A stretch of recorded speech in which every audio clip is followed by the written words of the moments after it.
can't believe you've not got him in your wildcard. Like, what? It's honestly, my draft is stronger for it. Just trust the process. This is a great draft. Okay, so this is how Man United are expected to line up. And I think there's really only one player who's worth considering buying for FPL purposes. Don't hate me for this, right? But are we really starting to hit a point where Saka isn't as valuable as people make out? Don't give me that face. He's just not doing the business. All right, let's do it. My favourite time of the week. Differential of the week. Who have you cursed in Game Week 12? I am sick and tired. I'm sick and tired of this game. But this week, I've picked the best. I've done it, Dan. I've done it. Hello and welcome to the actual Game Week 12 episode of Stick to FPL. Last week's was just the bonus wildcard special, but don't worry, we're back for the proper episode, which will include the differential of the week. Some people were very concerned about not seeing that one. They were indeed. But guys, make sure you do like, subscribe, leave a 5-star rating for the show. Let's get into it with loads of talk, including my wildcard reveal, which I'm very excited to share with you soon. If you missed the Game Week 11.5 wildcard special, there's plenty of good stuff in there. It's going to help you pick your team for Game Week 12. We're going to be talking about things completely different to that in this episode, but stick around. Dan's wildcard is kind of good. So we're back once again, me, FPL Mate, and FPL Sim in the house. How you doing, mate? Back once again for a Renegade Master. Indeed. So, yeah, anyone who was worried last week about there being no differential of the week, not looking at our teams, don't you worry. Don't you worry. Differential of the week's coming up. Always a joy. Always a joy. One of my favourite times of the week. If you love a surprise, this is not the episode. Yeah, no. Very few surprises in the differential of the week, each week. But yeah, we've got loads to talk about today. We're going to be covering a lot of different stuff from last week's episode as well. So if you haven't watched last week's wildcard special episode, still very much recommend you check that out as well as this video, because we're going to be covering some different stuff today. But first of all, before we do anything else, a quick shout out to our sponsors, which are, of course, Fantasy Football Hub. All of the stuff, a lot of the data, a lot of the screenshots we're going to be showing today, if you're on video, are all from Fantasy Football Hub. And yeah, I've discovered a few new things on Fantasy Football Hub this We learn week. something new every day. You do. The thing is, they've got so much stuff on their app, on their website. So yeah, I've got a new thing to show off today, which I found really useful when trying to identify some picks for FPL. So yeah, look forward to that. But guys, if you do want to check out Fantasy Football Hub, make sure you use the link in the description. Check out the link tree as well, and you can get your free trial right now. It is the top tool set in FPL, in my personal and very humble opinion. But Humble? yeah, it's a humble opinion. It is. But the first thing I want to talk about today, and this is something that I know a lot of people want to talk about, is Manchester United. Manchester United, finally, in Game Week 12, the new manager is here. Ruben Amorim, new manager bouncing coming, new tactics, maybe a resurgence in a couple of good fixtures for Manchester United. And I don't know if I've said this on the pod before, but 25% of FPL managers are Man United fans. Wow. 25%. Yeah, it is like a huge, like Man United fans own FPL pretty much. The Man United mini league, like supporters mini league, is like the most competitive mini league on the planet. It's just the OR. Yeah. It's basically like the top 10 players in FPL. Like half of them are going to be United fans. It's such a competitive league. But there you go. Shout out to you, Manchester United fans. Let's talk about you guys for a minute, because Amorim's in. And I think a lot of people are thinking, let's get involved. We know Man United are a sleeping giant. They've got some good players at the team. You not agree with that? I'll let you finish. Okay. They've got a lot of good players. Am I waffling here? I'll let you finish. All right, sleeping giant. They've got a lot of decent players, and they've got a couple of good fixtures. Maybe they can turn it around and do pretty well over the coming game week. So let's just talk through a couple of the fixtures they've got coming up, particularly in the next two. So in the next two, Ipswich away. Mm-hmm. Nice. Mm-hmm. Very good, very nice. Everton at home in 13. Pretty decent. Arsenal away in 14. Forest at home in 15. Man City away at 16. Bournemouth at home in 17. But after that, it's not so bad. So we've got a couple of good fixtures. We've got a couple of tougher fixtures. But the best teams, the best players can beat anyone. Do Man United fit into that category? Or will they fit into that category? It's a lot you've asked me here. There's a lot of questions in that. First of all, I just see isn't there like 3 injured players in that 11? Listen. Yoro's not fit. Shaw's never fit. And is Mainu fit? Okay, right. I just want to put this out there because what we got on screen, guys, for audio listeners, is the potential Man United starting 11 when everyone is fit. Okay. So there are a couple of players that might not play every game. This is all predictions at this point. Got this from the Transfer Market website. Just for the audio listeners, if I quickly run through it, it's a 3-4-2-1. Onana in goal, left centre back Martinez, right centre back Yoro, then De Ligt in between them. Left wing back Luke Shaw. Right wing back Diego Dalot, and then centre midfield Mainu and Ugarte, and then 2 10s basically of Bruno and Rashford, and then Rasmus Haaland up front. Yes. So the way this would work is Rashford would kind of be a bit of a runner, and Bruno would kind of come slightly more inside. So it operates kind of as a 3-man forward or 2 men behind the 1, or also the 1 in behind the 2 sometimes as well. But if Rashford's the runner, what's Shaw doing? Presumably an overlapper. So Rashford would... Where's Rashford running if Shaw's overlapping? Well, I mean, he could come inside. I think he would overlap. It might be interchangeable, but Rashford would move forwards, essentially, and Fernandes would move inwards. Okay, but so where's Dalot and Shaw going? So Shaw would still provide the width. Dalot would still provide the width. So where's Rashford running to? I don't know. Where's Rashford ever running to? If you watch Man United over the last few years. Okay. I mean, first of all, Shaw's just never fit. I think there's a scenario where Garnacho plays there. Rashford could also be Garnacho as well. Probably worth putting that one out there. I don't think Rashford or Garnacho can play that position. Okay. Just my 2 cents. I mean, Kobe probably should be playing there. I think he'd be quite dangerous there. With Casemiro playing a bit deeper. Quite negative, wouldn't it be? Because I don't think it's necessarily 2 10s. That might be a little overkill. So you'd have 1 10, which would be Bruno, and then the other guy would be a slightly more, the end game, rather than Fernandes being more of a build up. So they won't survive with two midfielders in the hole. Basically, is my point. So they need a box, which is why this system works. Okay. Rashford can't play in a box midfield. No. Yeah. So Rashford would be holding the wing. But so Shaw comes inside. Yeah, so then Shaw could come inside in theory, but Shaw's never fit. Not going to be fit for the foreseeable future. So who's going to play? I don't know if that's necessarily true because he is back in training, as is Yoro. So okay, I didn't know that, mind you. But Shaw is not ready to play in the next minimum two fixtures. Right? No, even if he's back in training. No, so agreed. That means Rashford or Garnacho is likely going to have to play there, or Mazraoui. Yeah, and one of the reasons I used this when the everyone's fit potential 11 is because I know a lot of people will be looking at Mazraoui, will be looking at Dalot, but if everyone is fit, we don't really know if it's going to be Shaw on the left, Mazraoui on the left, Dalot on the right, Mazraoui on the right, Garnacho kind of playing deeper on the left, Garnacho playing instead of Rashford, slightly further forward. Where's Xerxes going to play in all of this? Is he going to get any minutes? So there is still a lot of question marks, and that's always the case when you get a new manager. Yeah. So we need to kind of discuss which of these players are actually secure in this system before we even start about talking whether we should bring them into our FPL teams. I think the only players you can say are secure is Martinez. Maybe because I can see a universe in which Shaw plays that left centre-back position.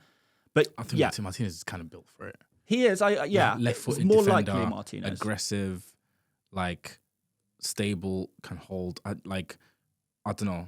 But Shaw has done really well in that kind of role before. For who? For Manchester United. In a back three? Not in a back three, but kind of he's played centre back in a back four.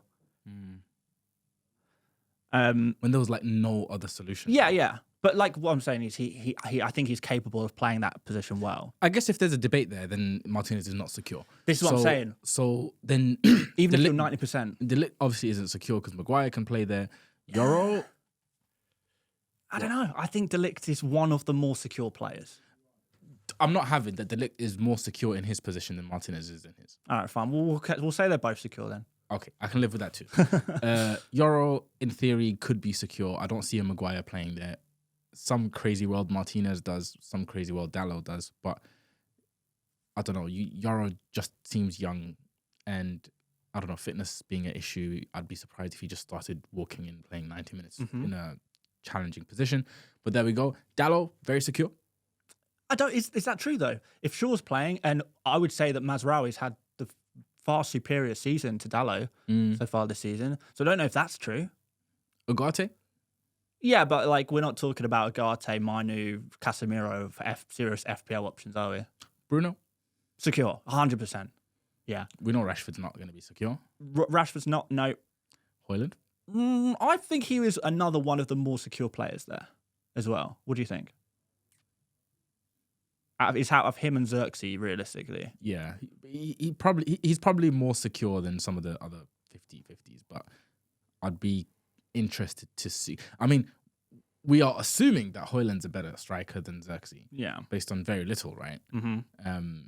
So possible. I think he'll definitely start earlier on, but I would not be stunned to see Xerxes sort of challenging him a little bit more, yeah. And then minutes start to become a little bit insecure. Yeah. But there's nothing here other than like the defensive midfielders where you think 100% guaranteed. Well, Bruno.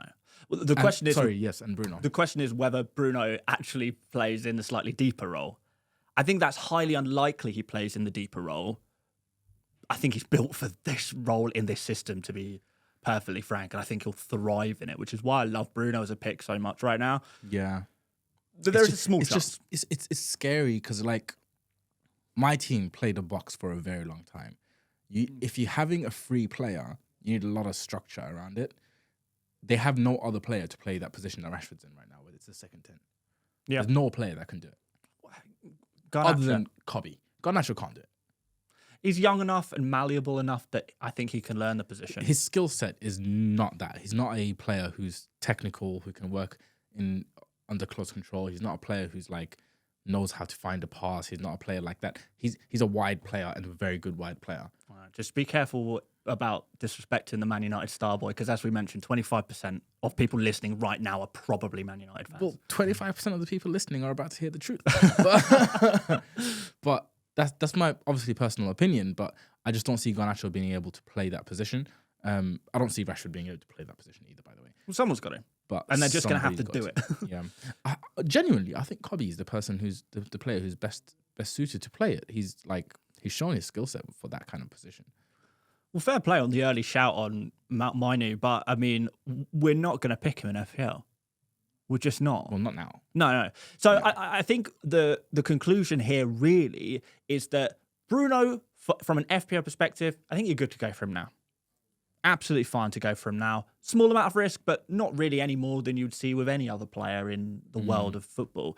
The centre-backs are probably reasonably okay to go for. You could go for a Dalot or a Mazraoui, but you have to understand you're taking a risk when you're doing that.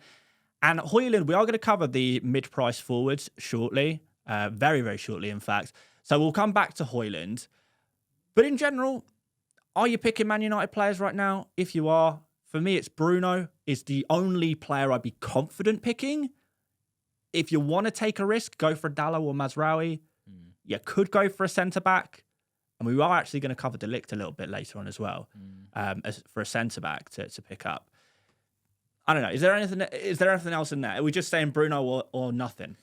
Yeah. I mean, for me, even Bruno, it'd be at least one game wait and see so I can see something. But everyone else, other than arguably Martinez, I'd probably at least give it a week. Fair enough. I think in fairness to Man United, like in general, I can see a lot of us picking up some Man United players, but we just need to figure out how is this going to work, first of all? Who is going to thrive in this system? Who is going to be secure for minutes? this is the information that we need to gather before jumping the gun on too many things. I think we know enough with Bruno that you could maybe go there. There are some risky picks in there, but there's not really too much secure outside of our Portuguese Magnifico. So, let's move on. I said we were going to talk about some forwards. So, we're going to talk about the mid-price forwards. We focused so much on the cheap forwards recently and not enough attention to the slightly more expensive ones. So, this is every forward from 6.5 million up to, Watkins at 9 point... What is Watkins? 9.1, 9 point something. Whatever Watkins is. No idea. 9.0. So 9. Exactly. Looking through the last 6 game weeks worth of data per start, and we see a very clear trend of Isak putting up the best numbers. He is the guy on it the most at the moment. 0.68 XG per game, which is really, really nice there. Little bit of creativity there as well. 0.14 expected assists. But leads the way in expected goals in this category of players in this period of time, and actually up there for expected assists as well. Yeah, I was just going to say second for expected assists. There you go. Third. Third after Havertz and Cunha. Didn't see Cunha. Yeah. So, again, more stats that favour him. Shots on target, 2.25. Shots in the box, 3. Big chances, 1.75 per game. That's crazy, by the way. Almost 2 big chances per game is nuts. Yeah. And he's the talisman of his team. He's nailed on. He's on penalties as well, which a surprisingly few amount of these players are on penalties. Considering these are the most expensive forwards in the game outside of Haaland. And, in this subset of players, only Isak, Cunha, Wood, and maybe Watkins? Not Watkins, but maybe Solanke. Son. Second, I guess. But Watkins would be second too, wouldn't he? Well, it depends who's on the pitch. Tillemans, I think, is a good shout for a penalty taker for Aston Villa, but ultimately we don't know the answer to Watkins this one. has just never been a confident penalty taker. No, and he's not a particularly good penalty taker. So even if he does take a penalty, that doesn't mean you're getting points. I remember that run where he just kept missing. Yeah, it was a couple of seasons ago. It was like 3 penalties in a row. Diogo Costa started taking it. Before the manager said, right, okay, it's enough. I've had it. We appreciate your goals from open play, but the penalties are just not your bag. Yeah. You've got many other skills. Penalties is not one of them, unfortunately. Get to running. just get ready for the rebound, by all means. You're good at that. A little poacher. Nice. Oh, my God. But do not take the penalty, my friend. But after Isak, the second best numbers in this past 6 game weeks is actually Solanke, who unfortunately just has some rough fixtures. City, Fulham, Bournemouth, Chelsea in the next 4. It's not great. We've got Southampton in 16, but then even after that, Liverpool and then Forest away. So Spurs players in general, I think some Spurs players like Son can thrive in difficult fixtures, but I don't know if Solanke is necessarily that guy. I think we've seen before that he can often drop quite deep in the difficult situations against tougher teams. So while Solanke has put up good numbers, I think a lot of that was that Aston Villa game. I have a question. Go ahead. Why does Mateta have expected points of 0 despite having XG and XA? Sorry, not XA, but XG. I don't know. I actually don't know. It might be a bug. Or it might be, I don't know. I may have messed up on the graphic, to be fair. And Haaland has expected points of 0.2. Yeah. Could it be related to like them being benched in sub appearances or yellow cards or that? Sim, I'm not gonna lie to you. I don't know. I throw the graphics on screen. I don't really question them too much. And you have to question the data. Yeah, I question the other data, like how many shots has the player taken. But yeah, after Solanke, we see Havertz in there. Could we see him improve with Ødegaard back? Havertz is interesting to me, and a lot of people aren't picking him. I feel like as a differential, he's very interesting. Yeah, I mean, he's fine. The only problem is I would prefer Jackson, and I would prefer Isak. Yes. So he's maybe just a, unfortunate situation where there's just better options. Yeah. Rather than him being a bad option. Yeah, Havertz coming in third with those underlying data. After that, Jackson, you just mentioned Jackson. A lot of people are looking at him for some really nice fixtures coming up. His data is down. And he's missed a few chances recently as well. Well, we know that, right? And the fixtures have been rough over the last 4. They have. So Jackson's a volume player. You're not expecting him to. If Jackson's data is bad, then it's a bit more concerning. Granted, fixtures have been a little bit trickier. Of course, we expected them to perform better against the likes of Newcastles and Uniteds, but they didn't. But yeah, I still think Jackson is the second best premium mid-priced player on the list. I agree, and that would be fixture based, and obviously fixtures do skew data to a degree. But I also think it's important that we look at last 6 game weeks data because you think you get a better idea of form from something like this. After that is Cunha, Mr. Overperformer, Mr. Scores from 0.02 xg. But to be fair, he's for me, Cunha's data is not amazing. It's really nothing special. There's a lot of 5.5 to 6 million forwards that will have better data than Cunha. The thing is with him is he's one of those players who, if you get points from him, you might get lucky with those points. But he's a player who puts himself in the position to be lucky. When you're a guy who takes these shots from long range, when you're a guy who takes the corners, takes a free kick here and there, takes a penalty, yes, you get lucky with his points, but he is the player who's consistently in those positions to be lucky. Yeah. And for me, he's very influential. Exactly. When you watch him play, I mean, it's a bit of a sort of condemning and damning stat that he's had 0 big chances in the last 6 matches. Yeah. But he's so involved, and that XA tells that story, right? Yeah, he's the number one for creative data among his forwards. Yeah, and obviously he's playing second striker at the moment. I don't love him, but I think he's decent. I think there's probably, we're now at a point where there's better cheap options, and Cunha for me falls into the cheap category, but he's still decent. I think he's such a talent, and when you watch him play, he plays so well, and he's so sort of string pulling. Yeah, for sure. That you think there's always points afoot. Yeah, and I think for me, Cunha is not a player I would look to buy this week away against Fulham. After that, Bournemouth at home, it's okay. It's nothing special. After that, Everton away, who are, I've mentioned this before on the pod, they are on an upward trajectory for defensive data. They're up to mid-table now for defensive data for the whole season. Yeah. They were sitting at 17th, 18th a few weeks ago. So they're on a real nice trajectory for defensive data. I think within the next few weeks, we won't be considering Everton, particularly away from home, to be a good fixture anymore. Or maybe that'll fall into a middling fixture. After that, 15 West Ham, 16 Ipswich, 17 Leicester. Great fixtures. Phenomenal. I don't think anyone's denying that. But if you were to buy Cunha, you should have done it last week or the week before. If you're buying him now, you're probably too late. Unless you're on a wild card and you just want to get him in ready for those really nice fixtures, because he can definitely nick something in the next few. It's possible.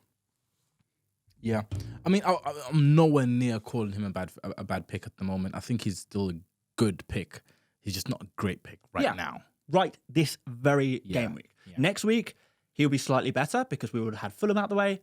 The week after that, even better because we'll be even closer to those nice fixtures. But they do get Wolves' fixtures, by the way. You know what? We all speak about Wolves having this amazing run of fixtures. From game week 18, it's a horror show for months. Listen. Months? That's crazy. Right. He plays pretty much all of the toughest defences in the league all in a row. So from 18, which is the 26th of December, Man United, Spurs, Forest, Newcastle away, Chelsea, Arsenal, Villa, Liverpool, and then Bournemouth again, and then Fulham again. Wow. So that's pretty much the entire top half of the table, all in a row in a space of 10 game weeks, which is nuts. Wow. Yeah. Wow.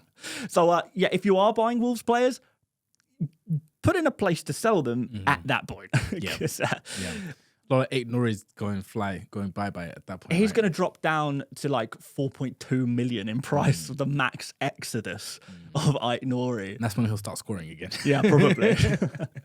Probably, to be fair. But yeah, the final player, there's a couple other players on here. The final other player that I think is worth a bit of discussion is probably Watkins. Actually, to be fair, there's a few on here probably worth some discussion. So yeah, the list so far, Isak at the top for the data, then Solanke, Havertz, Jackson, Cunha, and then Watkins below Cunha. Mm. Horror show. He is badly off it at the moment.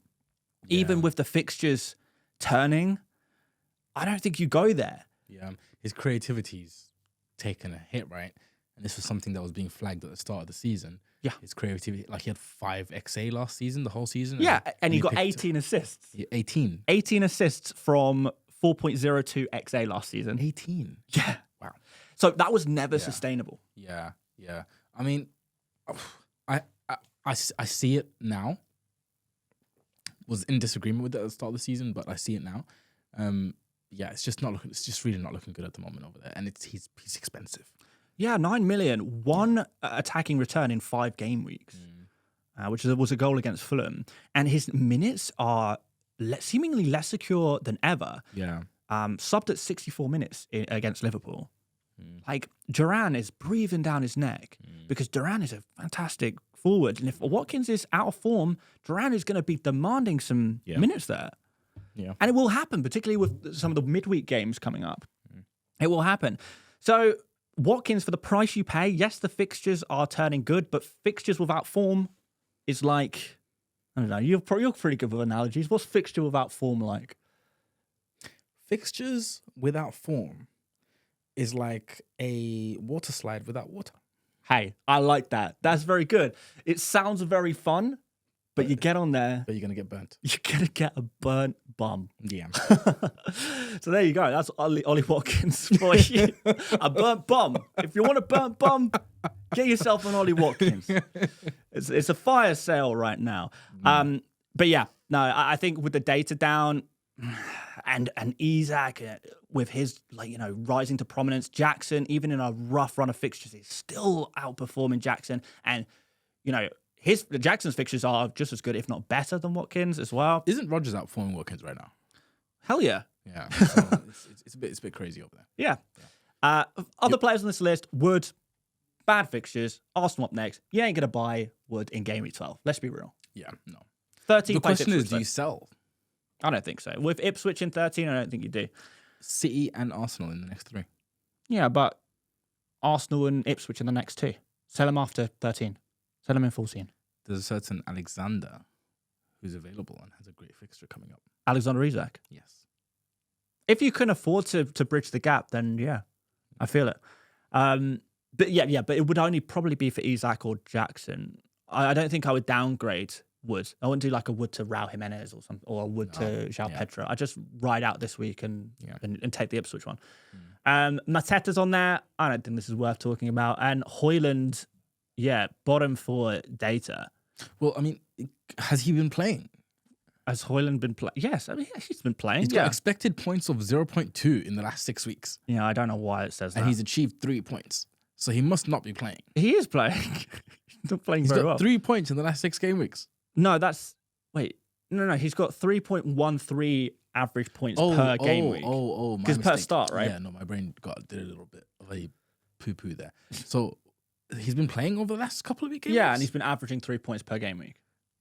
Why is his expected points 0? I don't know, Sim. There's clearly been a bug, or I've entered the graphic wrong. You're just going to have to get over it. I can't. I don't think I can move past this. All right, well, we'll move past this right now by skipping to the next slide, to be fair. But final word on Haaland. Buy him at your own risk. I can't do it. We're gonna I can't. Just do it. Close your eyes. I tried. Close your eyes right now. Look at me. Just stare at me. Okay. All right, Haaland is a bad pick. Not because of the whatever's on screen right now, but because he's proven nothing. I'm ventilating in the studio right now. All right, let's move on. Come on. Sim's about to have a panic attack. So let's do our weekly Haaland chat. Okay, I want to reframe it this week. Talk to me. I want to do reasons why you should keep Haaland. I want to bring the Haaland positivity.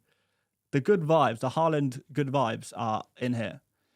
The positives are his attacking data continues to be the best in the Premier League, and it's getting better. Genuinely. His, so I've got his per start data here. Non-penalty XG per start, 0.92 across the season. That is up from last week. Shots, 5 per start. Number 1 again, up from last game week.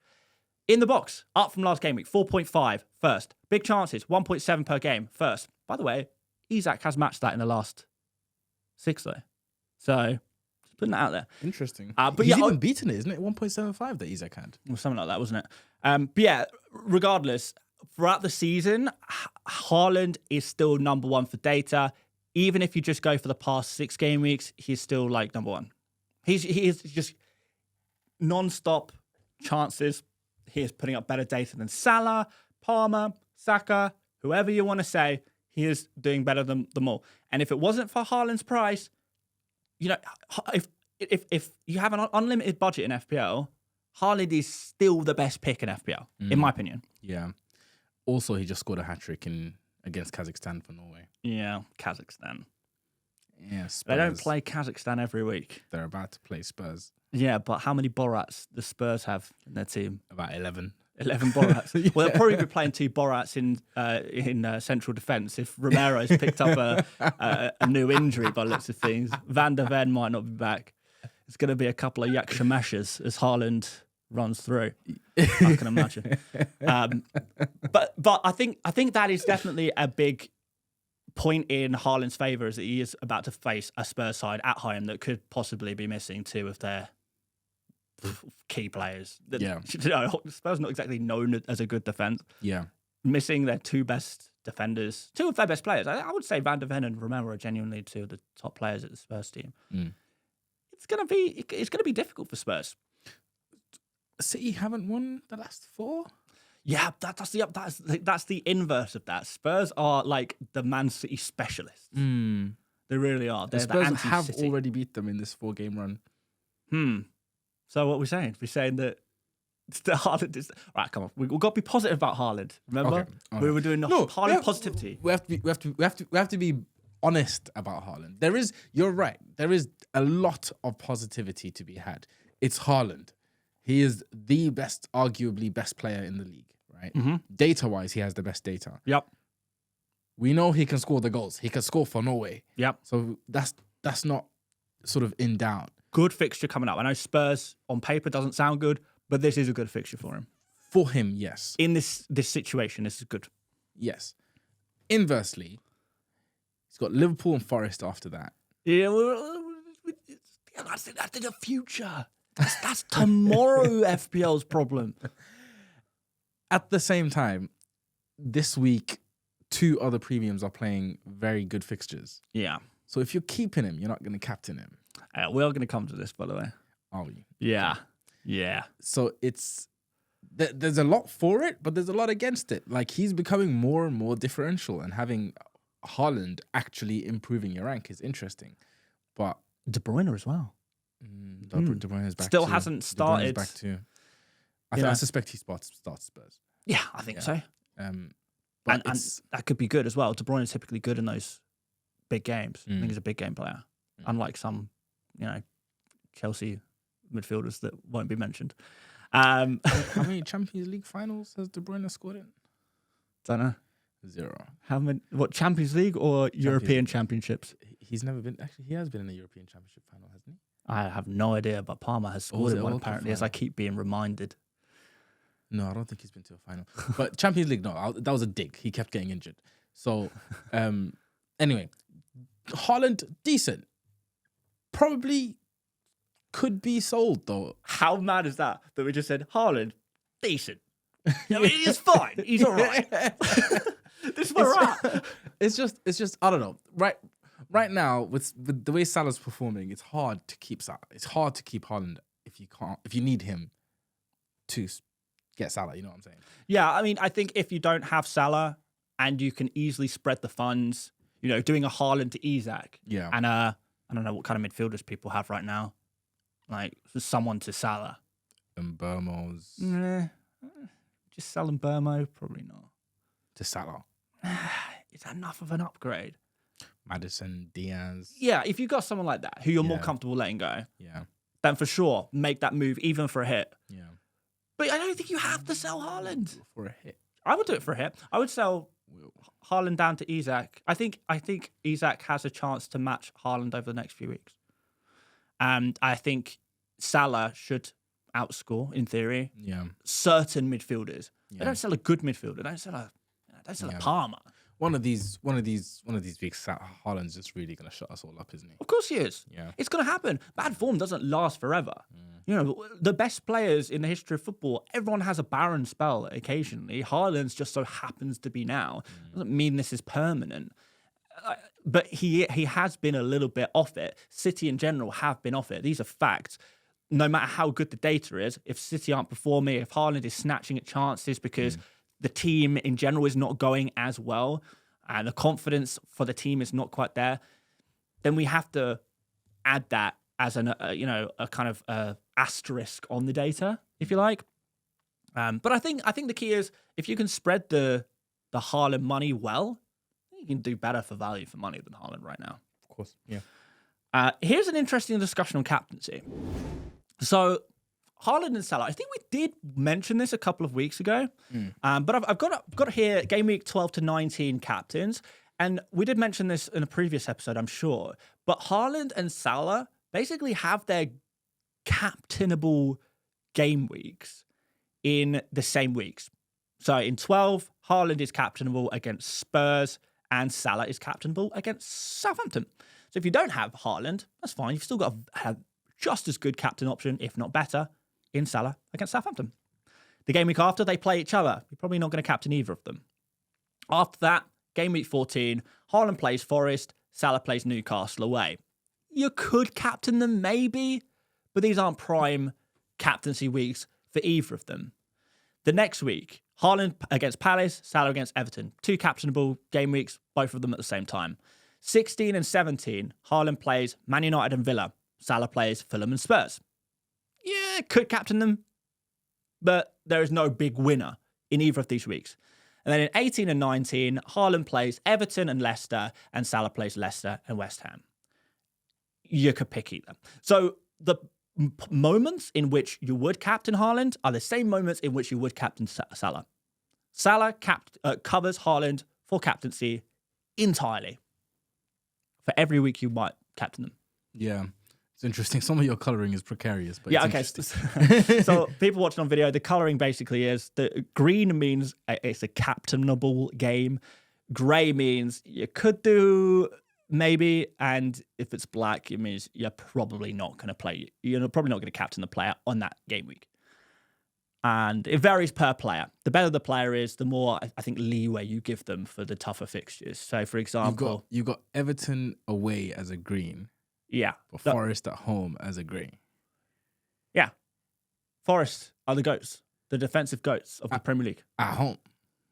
Yeah. And Everton, as we said. Forest, by the way, better for home form than away form. Better away form than home form. Is that true? Yeah. Okay. I'll take your word for it. They beat Liverpool 1-0 at Anfield, for example. I'll take your word for it. I'll take your word for it. But they lost to Newcastle 3-1 whilst playing at home last week. Newcastle were just brilliant. Yeah, they were. Yeah. Newcastle were very good in that game. They're back. They're so back. Yeah, I see your point. Basically, anytime you want to captain Salah, you can captain Haaland. So, or vice versa. So, does this say you can go without Salah? If you have Haaland, yes, you can try that. I think you can. It's scary. It is terrifying. I trust Salah a lot more in that City-Liverpool fixture than I do Haaland. Yeah, I think it's strange. Salah against Man City at this moment, you probably don't mind that. That's a great fixture. I don't know. I don't know if would you captain him? No, but it's great. You wouldn't do it, but you would. It's not like avoid. It's like Salah fine. Against United. Like it's peachy for Salah. Okay, fine. Yep, I'll take that. Yeah. I mean, for me, that Forest fixture is green. But okay. Other than that, it's a very interesting point. I think what's also very interesting is that in game week 14, yes, it's only Palmer. Yeah, so this is where things get even spicier. So whilst Haaland and Salah don't really cover each other, you know, they have the good fixtures at the same time. Palmer seemingly has his good fixtures in the weeks that Haaland and Salah don't have such good fixtures. Yeah. So Palmer actually covers Haaland and Salah quite well for those more difficult game weeks. So, for example, game week 14, Palmer has Southampton. Game week 16 and 17, Palmer has Brentford and Everton. And yeah, by the way, still on Everton. I don't know if we'll still be calling Everton a good fixture in a few weeks, but for now, okay. You have had a different opinion on Everton every time you've said the word Yeah, I Everton know. today. I'm going to someone make a clip. Yeah. Just Dan's changing viewpoint on Everton every time. Honestly, I don't know. I don't know what to think about Everton right now. I have a feeling that fixture is going to... I don't think we're going to be calling it a good fixture soon. No. But right now we have to. Okay, I agree with you in that it's a much more difficult fixture. I think that's why I was a little bit confused about the green when it was Everton at home. Because Everton away, I should say, when Everton are at home. Because they are getting a lot better. They are getting a lot better. Yeah, but then Crystal Palace, you could make a similar argument, maybe to a lesser extent. That would be a green for me. Okay. Well, whatever. Regardless, game week 15 is super interesting because Lots of green. Haaland against Palace away, Salah against Everton away. These are captainable games for the best players, but I don't love that. Isak plays Brentford in that week. Interesting. Also in 16 and 17, Isak plays Leicester and Ipswich, whilst Haaland plays Man United Villa and Salah plays Fulham Spurs. Interesting. Who do you think is necessary to own then for captaincy between now and game week 19? As in, which combination of players are a requirement, in your opinion, to cover yourself off with captaincy? Okay. Well, we'll come back to Saka because we're going to talk about him in more detail. But I would say one of Haaland and Salah plus Palmer, and you're covered. I think by that point, you're covered for captaincy. If you want to add a little bit of Alexander Isak to that mix, probably it will be the Salah owners rather than the Haaland owners doing that. I think that maybe gives you an extra option, but I still think you would mostly captain Haaland or Salah on some game weeks and Palmer in the other game weeks. Final question. Yes. Priority order these players. Okay.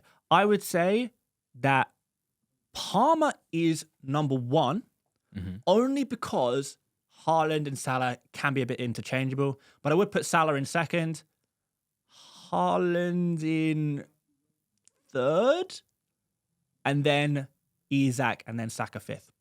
Very interesting. What would you say? No, I completely agree with you. Saka's in fifth. Yeah.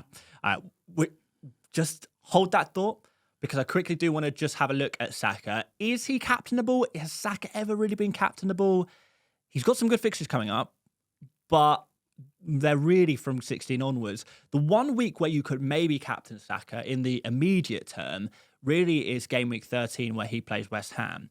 But someone who we haven't mentioned is Mbeumo, who plays against Leicester in game week 13. Possible captain there as well, because 13 is probably the toughest week for captaincy for the next couple of months. That is going to be a big one for people, and I think it could be pretty swingy. So, maybe you do just go Salah against City. Maybe you go Palmer against Villa. Maybe you go Isak against Crystal Palace. But again, does that fill you with a huge amount of confidence? Probably not. But Saka does play against West Ham in this week, in that week 13.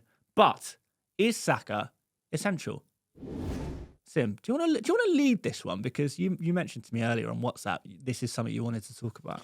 Saka's an interesting conundrum, right? And so right now, per start, his non-penalty XG figures are 30th in the league. Yeah. 0.24 non-penalty XG, where he actually does lead the table is in terms of key passes and XA, where he's second and third respectively, 2.8 key passes and 0.34 XA per start. But he's not shooting a lot. No. 3.1 shots a game. He's not putting up much XG. We're not seeing much penalties be given in general. And as you said, he's not really a captaincy shout other than in game week 13 where it's West Ham away. Yep. So it's not like it's a peachy home fixture. Arguably, Palmer and Isak may be better than him. Arguably, Mbeumo may be better than him, right? Yep. There's an argument to be made there for sure. And outside of that, for 10.1 million, can you find better value for money elsewhere? The thing about Saka is he's going to tick along and he will hurt you every single week. And for me, can you find an odd 6 or 7 pointer or a combination of like 10 points in 1 week, 2 points in another to try to cover that ownership for Saka, sorry. Because, I mean, someone pointed out, I think Salah is almost double the points that Saka's on. Wow, is that true? It's like 20 points under. Oh, man. From completely doubling the points that Saka's on. And for he's 2.4 million more. Mm-hmm. Right?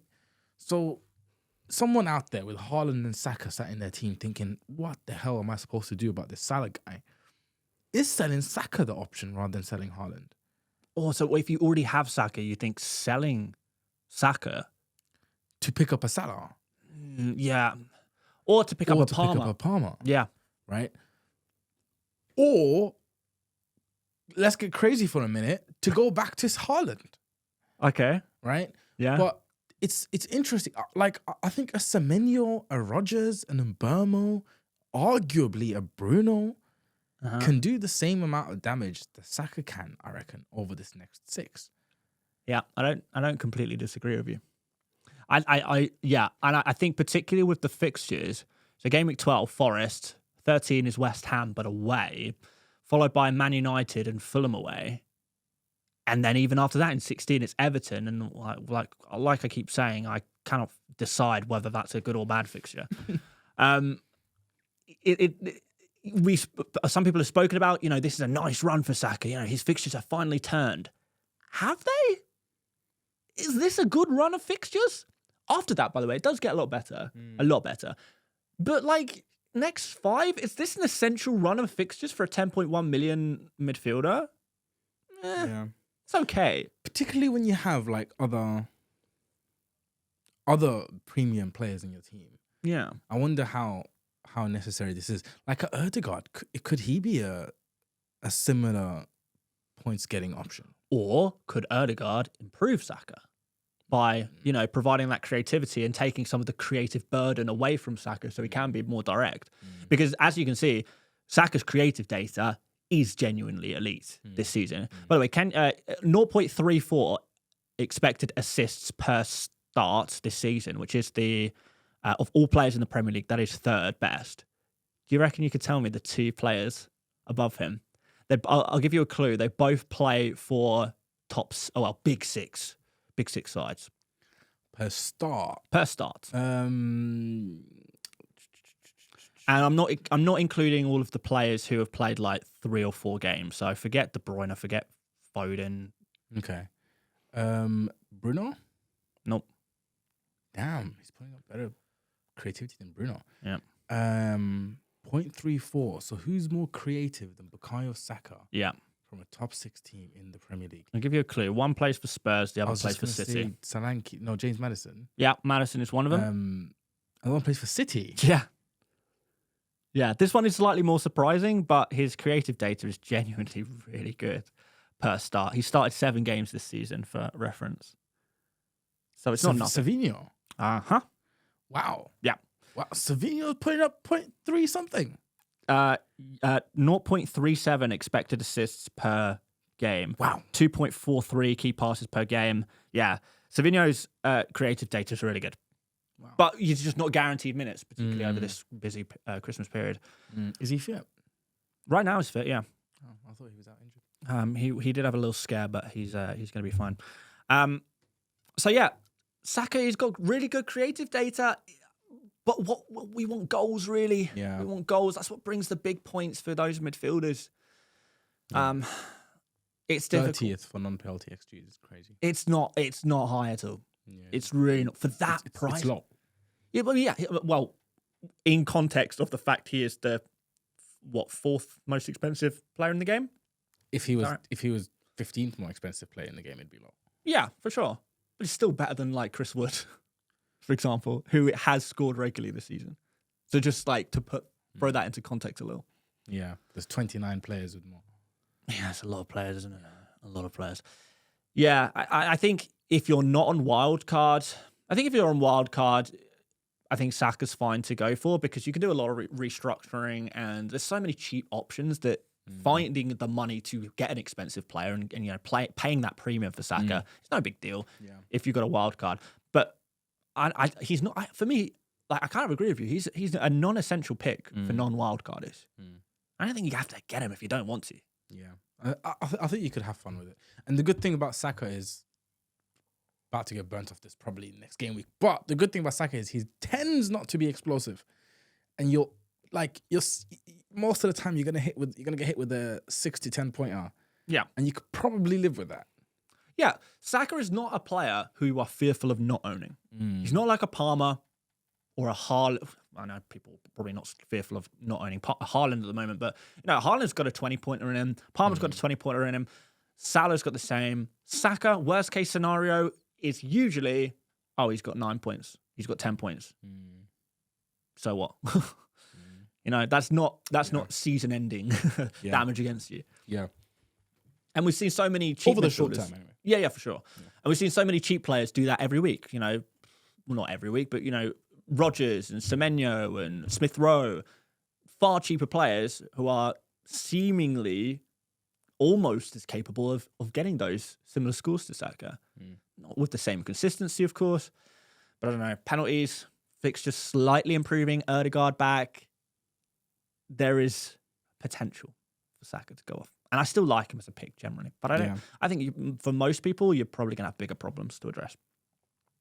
Right. The podcast has been going for a while, so let's speed through these next ones. So this is the thing I was talking about earlier. The new thing I discovered on the Fantasy Football Hub Opta Stats tool.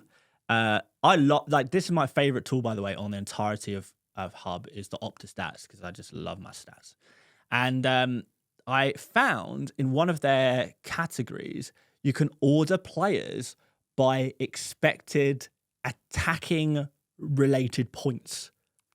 So it's basically factoring in how much goals are worth and compared to how much assists are worth. Because it's all well and good saying, this player averages, 1 attacking return per game. But if there's another player, but if that player is, is all expected assists, and we've got another player who may only have 0.8 expected attacking returns per game, but that's XG rather than XA. Obviously, the XG is worth a lot more. So this factors that all in, calculates it, and we can have a look at the expected attacking related points, factoring in XG, XA, and the points value of that per start. And I thought that was amazing for looking in particular at defenders. Because there is such a gap between how much a goal is worth for a defender compared to what an assist is worth for a defender.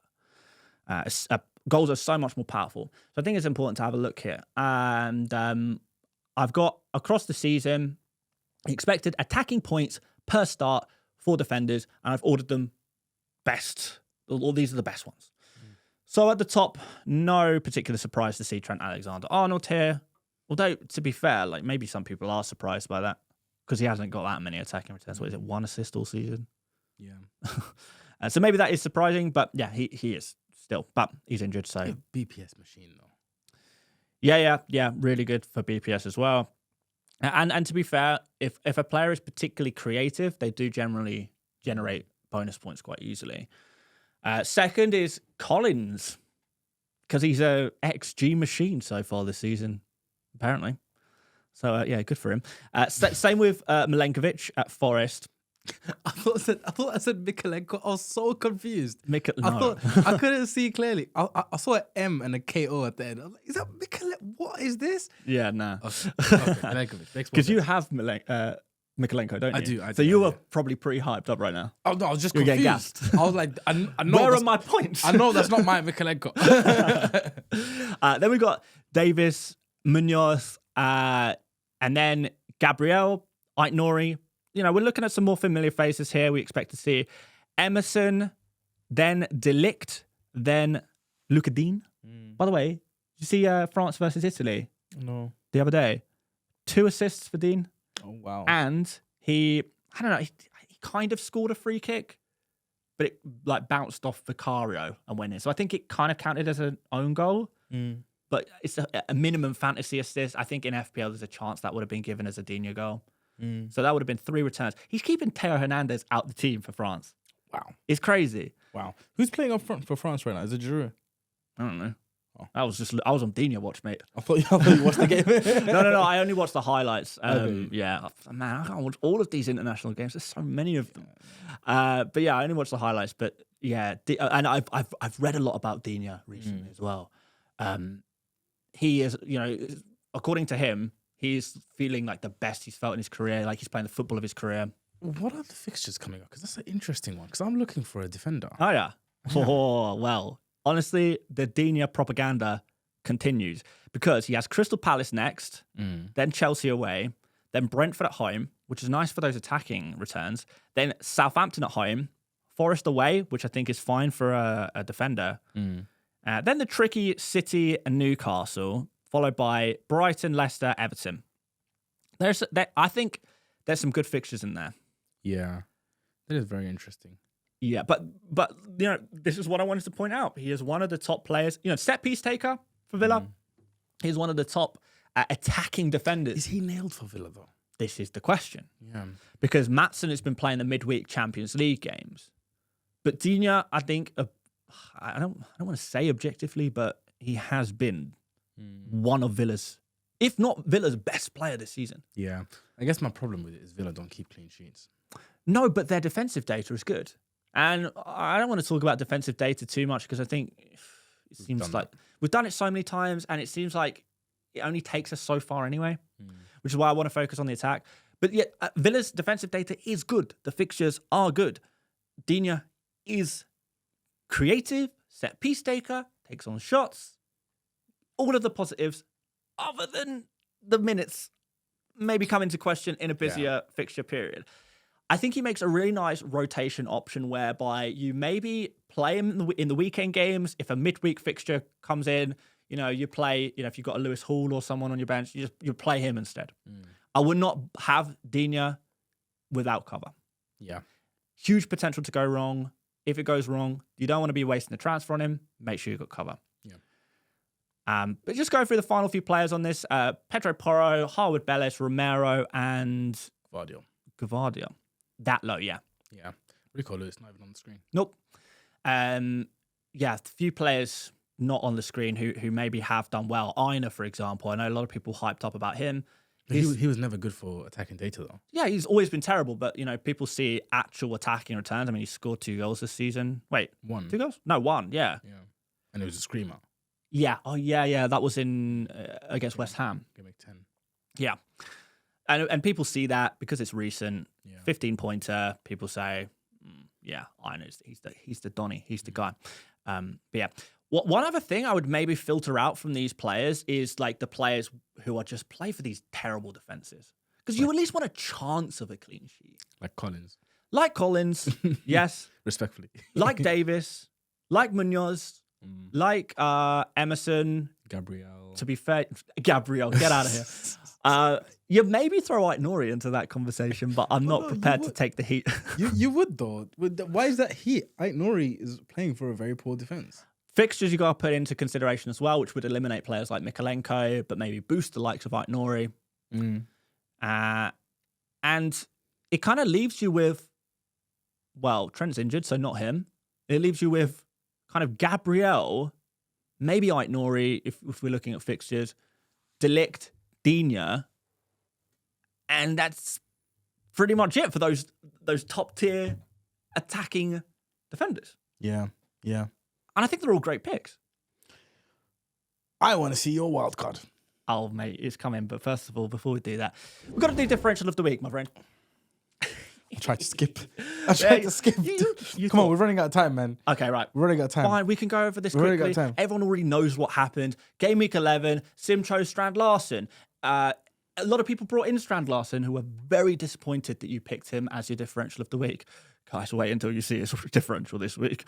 But yeah, 2 points for Strand Larsen. No surprise, another blank for Sim. But I did also get a blank with Mike Kulusevski, which brings the season table 62 differential points for me, 15 differential points for you. 11 game weeks, no returns.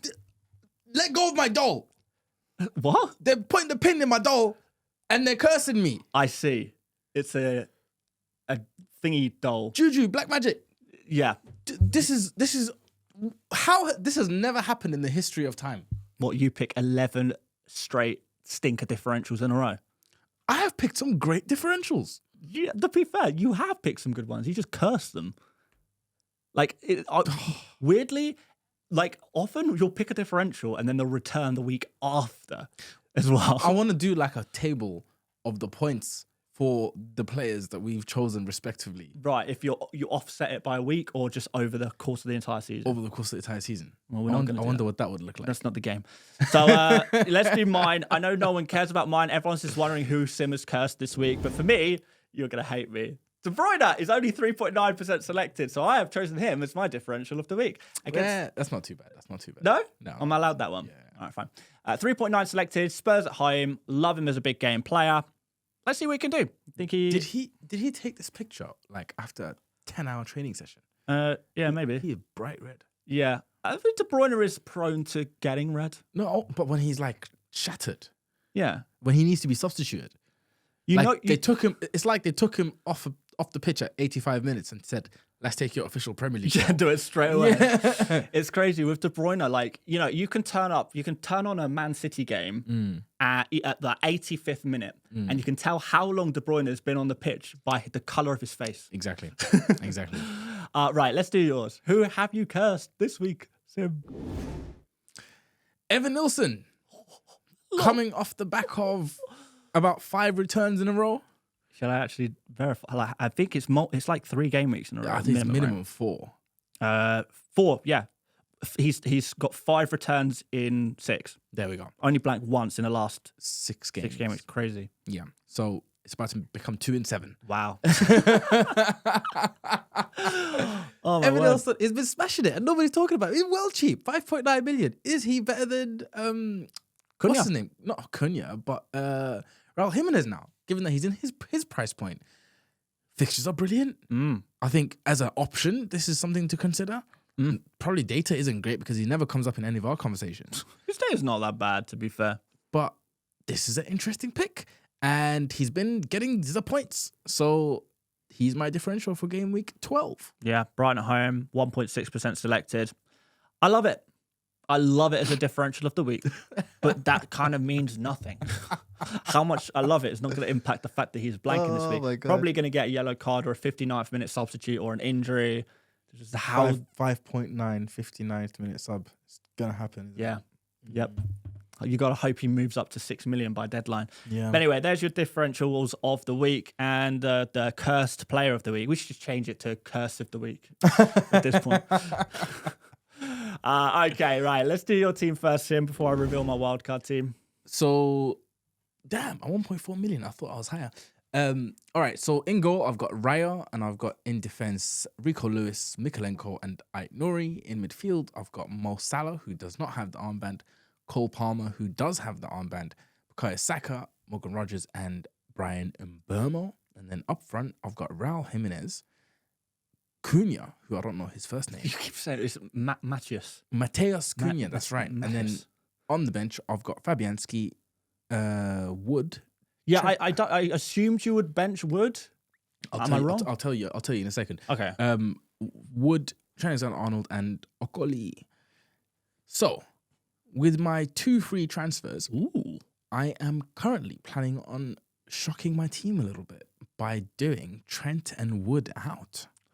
Nice. For free as well. For free. I have a feeling, based on conversations today, I know the forward that's coming in. Well, it's gonna be Alexander Isak. And I have a feeling we may have convinced you on a defender as well. Who's that gonna be? Dina. I don't think so. I don't know. I hate Villa defense. Yeah. You are a Villa defense hater, actually. You have been very consistent there, and I salute you for that. Yeah.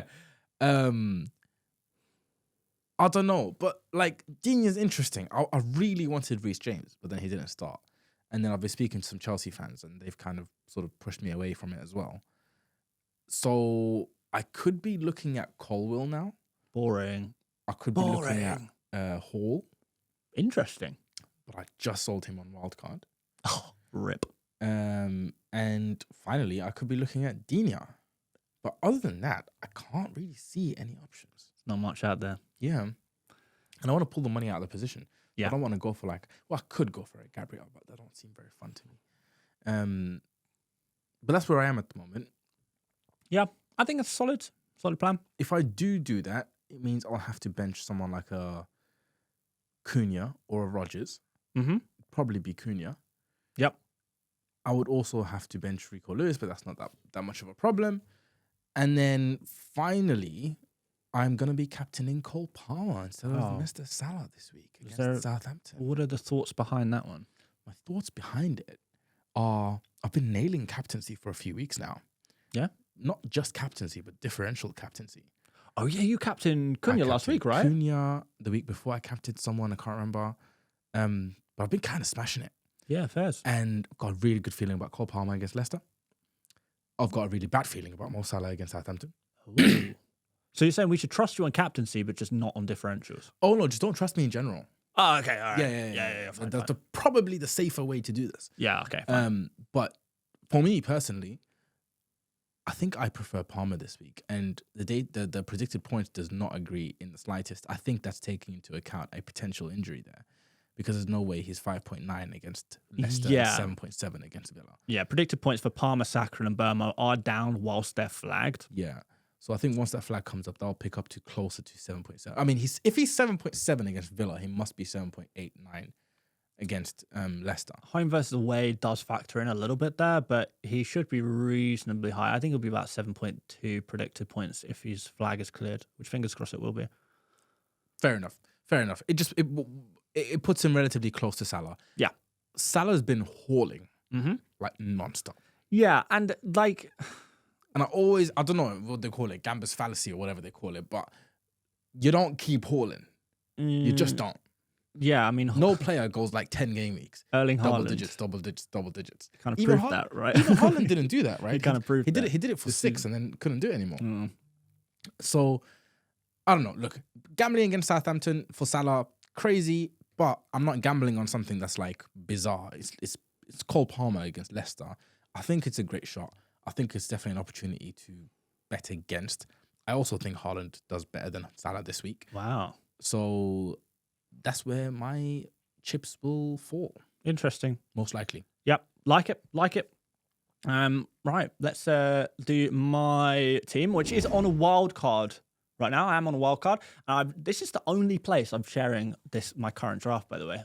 I've overtaken you. Aha. Yeah, you've gone ahead from me by 1 point. Aha. The cream always rises. Is that right? Honestly, man, like I know it's a little while ago, but Gameweek 11 was just a disaster for me. I was on the Saturday before Salah played up to 500,000th in the world. I'd halved my rank, and then Salah scores. No, you know what? It was up until Haaland got the yellow card in the 99th minute. I captained Haaland, and he had for captainers, it's a 6-point swing from one yellow card in the last minute for a silly shirt pull that meant nothing. Fuming. So it was a rough week for me, a rough couple of weeks in fairness, and my rank has taken a bit of a tanking, but I do still have my wild card. I am playing it this week, and we see it time and time again. When you play your wild card, it's like a new manager bounce. You get a wild card bounce, and things can change very quickly. Still very, very tight with the rank. So I'm not worried. I'm disappointed because I feel like I feel a little hard done by with the last couple of weeks. The swing between having Haaland and not having Salah, the swing has been far bigger than I think what we've seen on the pitch. But that's FPL, and you got to take the bad with the good. But anyway, here is my wildcard team as of today. And I'm getting closer and closer to locking it in, by the way. So we've got Verbruggen in goal. Previously did have Sanchez, but I don't know, Chelsea fans do not seem convinced by Sanchez in goal. Jorgensen, some talk about him maybe coming in. And I think in general, Chelsea are not like a safe team for clean sheets. Their data's decent, but they play a style of football that is not necessarily, indicative of clean sheets. Is that a word? I don't know. Conducive, that'll do. In defense, so anyway, Verbruggen. I think, I'm hoping that when Dunk is back and with the good fixtures, we should see an uptick in some of their defensive numbers, which are currently like slightly below mid-table. But I think, kind of like similar to Wolves, Brighton have had a horrible run of fixtures where they've pretty much played all of the best teams in a row, which means for the next 20 game weeks, Brighton play like 3 tough games for like the 20 game weeks, which is incredible.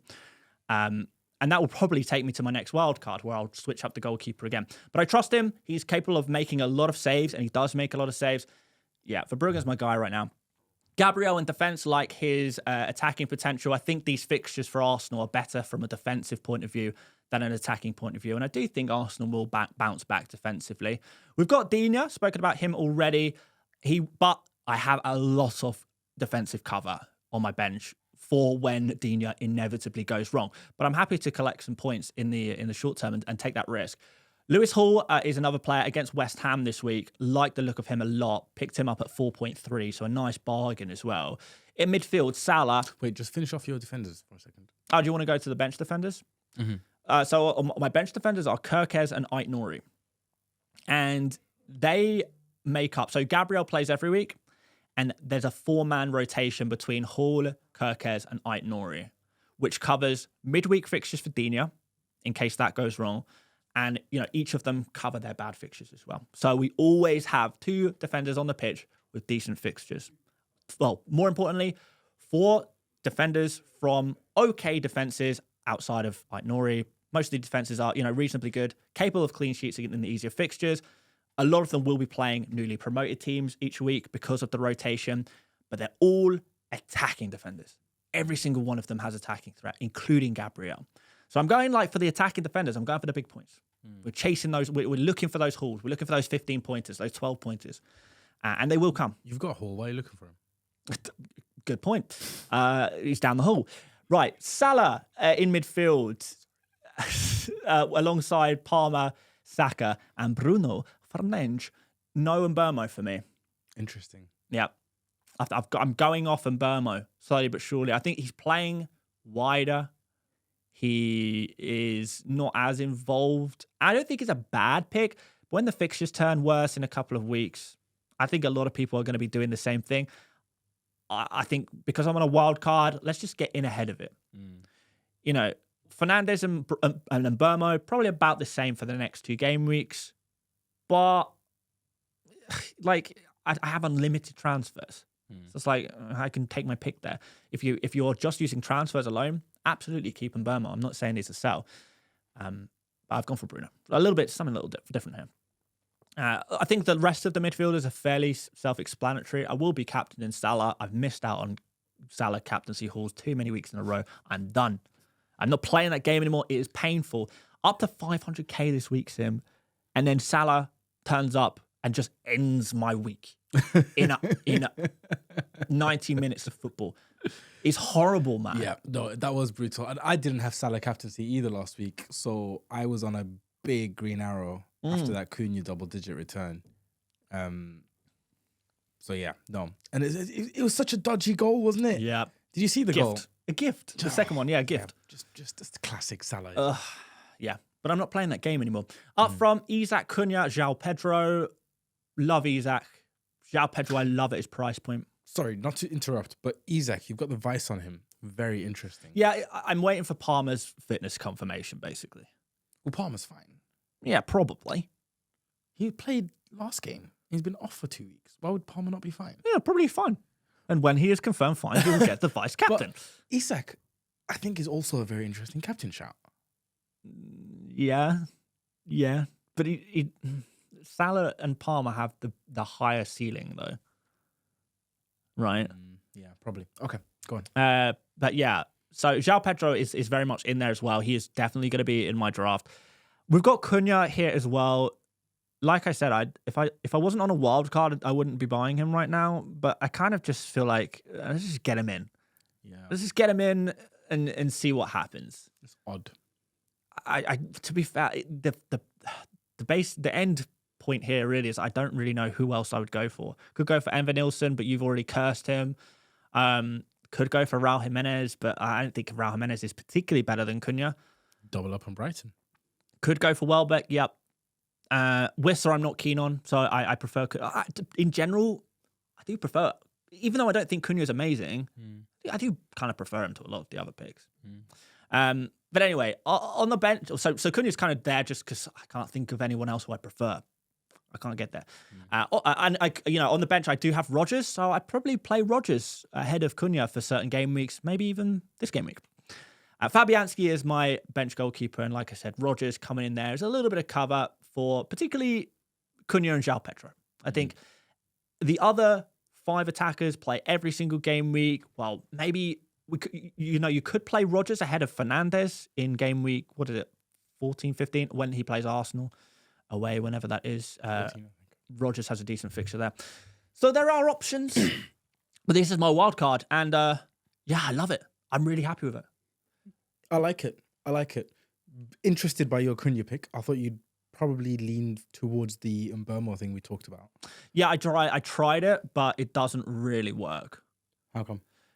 It means downgrading Gabriel to a 4 million. Really? Yeah. Because of the price difference between, there's like 1 million between Cunha and Mbeumo, and it would mean having no, you'd have no bench cover as well.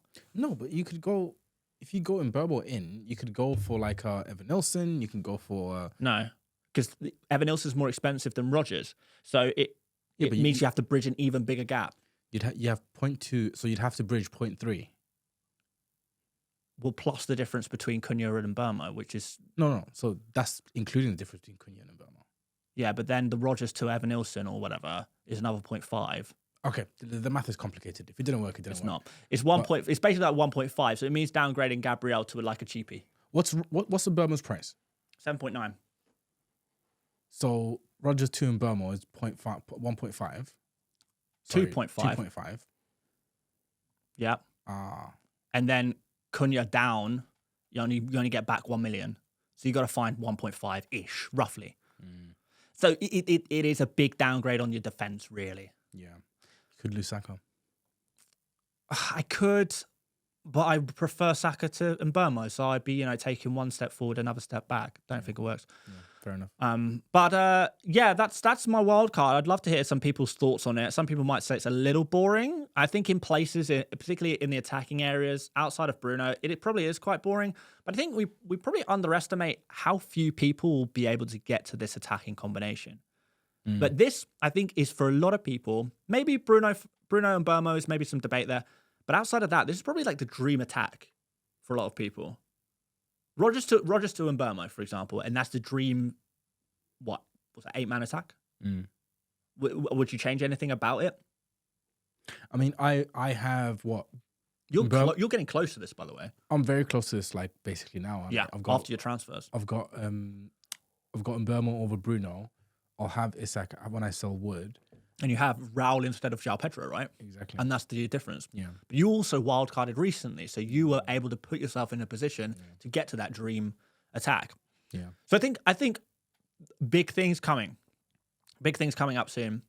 And I'm excited. I'm excited for FPL again. I feel like a nice reset button is taking place and we can start getting some green arrows again. Because things were going well for a period of time. And then Salah was just cooking Haaland, and my stubbornness, my loyalty, whatever you want to call it, suffered. But now we're back. Well, hopefully. Fingers crossed. No one likes a red arrow on a wild card, but no. you look very well. I'm trying to figure out who somehow caused you a red arrow, but even if Haaland smashes it, it's just you'd need Salah to blank, Haaland to smash it, and some crazy other combos to happen. Yeah. But you've got so much good cover. It's hard and you've got Salah, Palmer, Bruno, each playing the 3 newly promoted teams, all in the same week. So that's nice. And then Isak against West Ham as well. Yeah. It's okay. I mean, the Bruno inevitable blank will be fine, but let's see. One more thing before we round up. I don't remember if you remember in the game week 10 episode. Yes. You said that if Jackson makes it to game week 13 without picking up a yellow, and he picks up 1 yellow card, I will have to wear the dinosaur outfit. But if he doesn't pick up a yellow card in game week 11 and 12, you will wear the goose costume once more. Now, we've got one game week out the way, no yellow card for Jackson. Which means he's guaranteed a yellow card in Gameweek 12. But I just wanted to remind people at home, so we can hold Sim accountable here. If Jackson doesn't get a yellow card, well, you're dressing up as the goose. Yes. Yeah. Yes. And he's probably not going to get a yellow card. He's definitely going to get a yellow card. All right, well, I'll dress up as a dinosaur if that happens. Jackson can't control himself. Yeah. Well, okay. But anyway, guys, if you are, following Chelsea this weekend, you're watching the game, watch out for Jackson because it has major implications on next week's episode of Stick to FPL. But we are going to wrap things up there. Thank you so much for watching, guys. Make sure you do drop a like, a 5-star rating, a follow, a subscribe, no matter where you are on the internet, watching, listening, consuming. I hate the word consuming. It's like you're inhaling the podcast. It's like a drug. Yeah. Well, it is. It's addictive, FPL in general.